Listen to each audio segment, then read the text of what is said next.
नमस्कार दोस्तों, हमारे पास लेनोवो का थिंकसेंटर M70S इनबिल्ट सिस्टम है जिसका हम करेंगे अनबॉक्सिंग और इस सिस्टम के बारे में बताएंगे कि इसमें क्या क्या है और ये जो सिस्टम है वो किन किन कामों में ज़्यादातर यूज किए जाएंगे। तो चलिए स्टार्ट करते हैं। आगे बढ़ने से पहले दोस्तों वीडियो अच्छी लगे तो लाइक जरूर करिए और चैनल को सब्सक्राइब करना ना भूलें।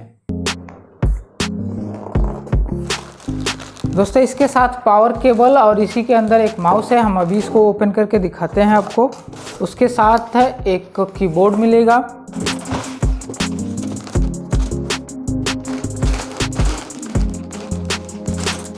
दोस्तों पीसी को दो तरह से रख सकते हैं। एक तो इस तरह से स्टैंड करना चाहते हैं, स्टैंड भी कर सकते हैं और इस तरह से भी पट करके भी आप रख सकते हैं। इसका आगे का पोर्शन देख सकते हैं कि आगे का पोर्शन यहाँ पे बहुत ही खूबसूरत बनाया हुआ है। दोस्तों जो पहले सिस्टम आते थे उसमें राइटर का ऑप्शन दिया होता था, लेकिन अब जो है 9th और 10th जनरेशन से राइटर का ऑप्शन यहाँ से हटा दिया गया है। सिर्फ आपको इस तरह से दिखेगा। इसमें USB और ऑडियो जैक और इसमें एक और एक्सटर्नल पोर्ट दिया हुआ है C टाइप का, और यहाँ पे डुअल ऑडियो जैक दिया हुआ है, अलग अलग दिया हुआ है, माइक का अलग दिया हुआ है और साउंड के लिए अलग दिया हुआ है। उसके बाद यहाँ पे एक पावर बटन दिया हुआ है और इसकी एक पावर लाइट दिया हुआ है। उसके बाद थिंक सेंटर का यहाँ पे लोगो दिया हुआ है और यहाँ पे देख सकते हैं कि Intel core i3 10th generation का एक स्टिकर चिपका हुआ है और नीचे लेनोवो का वेजिंग दिया हुआ है। पीछे की तरफ देख लेते हैं दोस्तों। पीछे के साइड में यहाँ पे देख सकते हैं कि एक लंबा सा एक इसमें SMPS दिया हुआ है। उसके बाद यहाँ पे 4 USB पोर्ट मिलेंगे। उसके बाद एक लैन पोर्ट दिया हुआ है। यहाँ पे 2 डिस्प्ले पोर्ट दिया हुआ है, एक HDMI पोर्ट दिया हुआ है और यहाँ पे VGA फीमेल का पोर्ट दिया हुआ है। यहाँ पे भी एक कॉम्बो ऑडियो जैक दिया हुआ है जिसमें माइक और साउंड दोनों लगेंगे, लेकिन फ्रंट साइड में दोनों अलग अलग दिया हुआ है। यदि किसी के पास हेडफोन 2 पिन वाला है, यानी कि ऑडियो के लिए अलग माइक के लिए अलग, तो वो फ्रंट में प्लग इन कर सकते हैं। अगर कॉम्बो है, एक सिंगल ऑडियो जैक है, तो उसके लिए ये पीछे प्लग इन करके वो चला सकते हैं। और दोस्तों इसकी बनावट आप देख सकते हैं कि ये पतले में बहुत ही खूबसूरत दिया हुआ है। ये बगल से साइड से भी एग्जॉस्ट का ऑप्शन दिया हुआ है और इस साइड से भी एग्जॉस्ट का सिस्टम दिया हुआ है। तो ये तो रहा CPU, और इस CPU के बॉक्स में हमें 2 चीज़ें मिली हैं। जैसे कि एक कीबोर्ड है। कीबोर्ड देखने में बहुत ही खूबसूरत लग रहा है, आप देख सकते हैं। इसको हम आपको निकाल के दिखा दे रहे हैं। ये देख सकते हैं, आप देख रहे होंगे, समझ में आ रहा होगा कि ये वाइट है, लेकिन ये वाइट नहीं है। एक्चुअल में इसके ऊपर से एक कवर लगा हुआ है। आप देख सकते हैं इस कवर को लगाएंगे पूरा ब्लैक है और इस कवर को सेफ्टी के लिए कंपनी इसके साथ दे रही है। वैसे ये खराब हो जाएगा तो अलग से भी परचेज कर सकते हैं, अलग से भी मिल जाता है। उसके बाद एक पावर केबल मिलेगा। इसके साथ एक माउस मिलेगा जो वायर वाला है और कीबोर्ड भी है, ये भी वायर वाला ही है। तो इसको कनेक्ट करके इसको हम ऑन करके अभी हम आपको टेस्ट कराएंगे। माउस भी बहुत ही बेहतर क्वालिटी का है और कीबोर्ड भी बहुत ही बेहतर क्वालिटी का है। तो इसको आप साइड में रखते हैं और मॉनिटर को ओपन करते हैं। मॉनिटर को ओपन करने के बाद इसके स्पेसिफिकेशन के बारे में समझते हैं। दोस्तों इस CPU के साथ जो मॉनिटर आया हुआ है ये 18.5 इंच का है, जिसका मॉडल नंबर है D1910। मॉनिटर के साथ एक मैनुअल मिलेगा, पूरा निकाल लेते हैं। इसके साथ एक HDMI केबल मिलेगा, एक पावर केबल मिलेगा, ये स्टैंड मिलेगा। दोस्तों यह 18.5 इंच का मॉनिटर है और ये LED बैकलाइट मॉनिटर है। इसको ऑपरेट करने के लिए यहाँ पे नीचे कुछ बटन्स दिए हुए हैं जिनका यूज़ करके इसका ब्राइटनेस कंट्रास्ट जो भी सेट करना है वो सेट कर सकते हैं। पावर ऑन ऑफ करना है और ऑटो एडजस्ट का भी ऑप्शन मिला हुआ है। और इसके साथ HDMI और VGA पोर्ट भी मिलेगा, लेकिन एक्चुअली इस सिस्टम में जो सिर्फ HDMI का ही ऑप्शन दिया हुआ है, VGA इसमें अवेलेबल नहीं है। तो फिर हमें सिर्फ HDMI से कनेक्ट करके इसको दिखाएंगे। चलिए इसका पूरा सेटअप करते हैं और उसके बाद इसके स्पेसिफिकेशन के बारे में जानते हैं और साथ ही साथ ये भी बताएंगे कि यह PC किन किन कामों के लिए बहुत ही बेस्ट रहेगा। दोस्तों हमने सिस्टम रेडी कर लिया है और पीछे कुछ वायर दिख रहे होंगे, तो इसको हम बाद में सेटअप करेंगे। तो चलिए इसको ऑन करते हैं। ऑन करने में दोस्तों इसमें हार्ड डिस्क लगा हुआ है, तभी भी ऑन करने में जो नॉर्मल सिस्टम जो असेंबल किया जाता है उससे तो बहुत ही काफ़ी तेज़ यहाँ पे रन कर रहा है। ओपन हो जा रहा है तो उसके बाद इसके स्पेसिफिकेशन के बारे में समझते हैं। ये ओपन हो चुका है, इसका प्रॉपर्टी चेक करते हैं।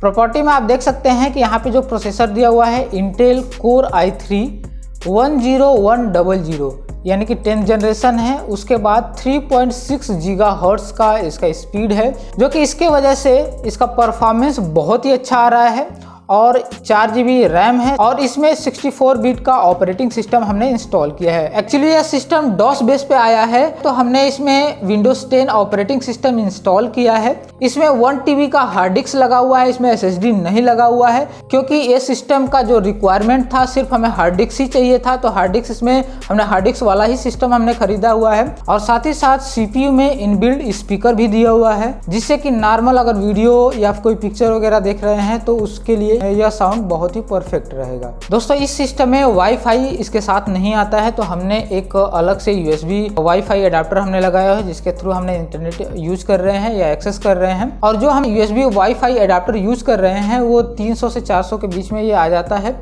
और आपके अनुसार आप 250-200 में भी आता है, वो भी यूज़ कर सकते हैं। TP लिंक D-Link का लेंगे तो थोड़ा सा महंगा पड़ेगा, लगभग 800-900 रुपये तक भी आता है, वो भी आप यूज कर सकते हैं। तो आप जान लेते हैं कि ये जो सिस्टम है किन किन जगहों पे बहुत ही बेस्ट काम करेंगे। तो पहले तो इसका एक बार और स्पेसिफिकेशन जान लेते हैं। इसमें जो प्रोसेसर लगा हुआ है i3 10th जनरेशन का प्रोसेसर लगा हुआ है, जो कि 3.6 गीगाहर्ट्ज का है और जिसके वजह से इसकी स्पीड बहुत ही अच्छी आ रही है। उसके बाद 4 GB रैम और 1000 GB हार्ड डिस्क लगा हुआ है। तो ये जो कॉन्फ़िगरेशन का जो सिस्टम है स्टूडेंट के लिए बहुत ही बेटर आता है। वैसे तो इसका जो प्राइस है, अगर प्राइस से कंपैरिजन करें तो आप असेंबल सिस्टम ले सकते हैं। आप सोचेंगे कि इतना महंगा सिस्टम हमें लेने की क्या ज़रूरत है, तो अगर असेंबल सिस्टम लेते हैं तो जो इसका स्पीड हार्ड डिस्क पे और 4 GB रैम पे आ रहा है, उतना अगर असेंबल लेते हैं तो उसमें SSD लगाएंगे तब इतना स्पीड उसमें मिलेगा। तो यहाँ पे ये सिस्टम बहुत ही बेहतर काम कर रहा है। यदि आपका छोटा मोटे दुकान कर रहे हैं, जनसेवा चला रहे हैं, तो उसके लिए भी ये सिस्टम बहुत ही परफेक्ट रहेंगे।